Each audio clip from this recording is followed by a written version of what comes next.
Hello and welcome to Value Research Podcast. You're listening to First Page, a column written by Virendra Kumar. Sectoral delusions. Sectoral and thematic funds may be all the rage right now. However, it's best not to fall for their hype. As you would have seen, the cover story of the August issue of Mutual Fund Insight is about sectoral and thematic funds.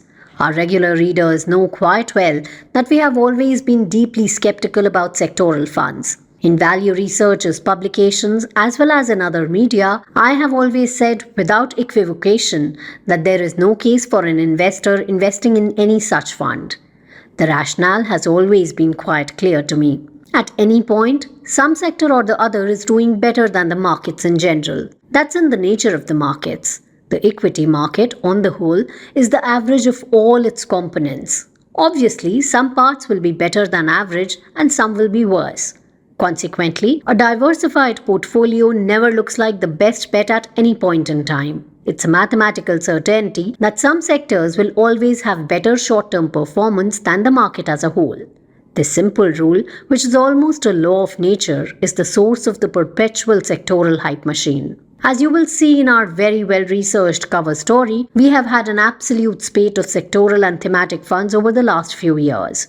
This has absolutely nothing to do with these funds being suitable for investors and everything to do with these funds being good for the fund companies. Make no mistake, this is an exercise in artificial demand creation by hyping up some sector or the other and selling a product that the customers do not need.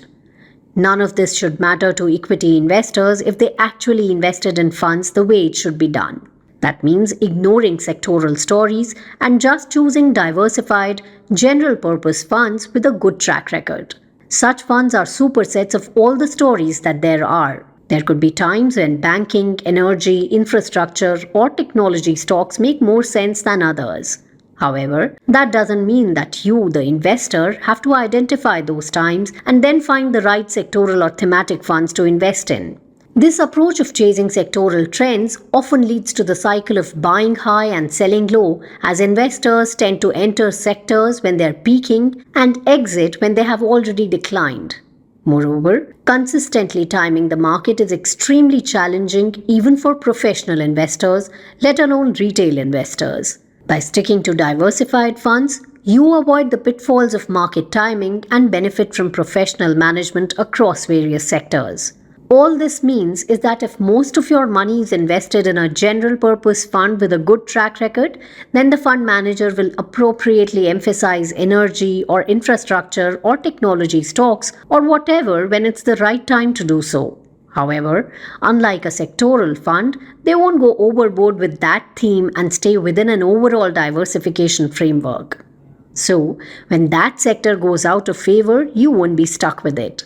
This balanced approach provides a crucial safeguard against sector-specific risks while still allowing your portfolio to benefit from sectoral outperformance. It's important to remember that today's high-flying sector could be tomorrow's underperformer. By relying on a skilled fund manager to navigate these shifts within a diversified fund, you're better positioned to achieve consistent and long-term growth without the stress of constantly second-guessing market trends. The entire point of mutual funds is that this is the fund manager's job, not yours. This is what you pay for. To get good returns from mutual funds, if the investor has to spend time and effort choosing or rejecting sectors, then the very idea of mutual funds has failed. Whenever we publish an article on sectoral funds, I wish that we could just put a big no on the page and let that be.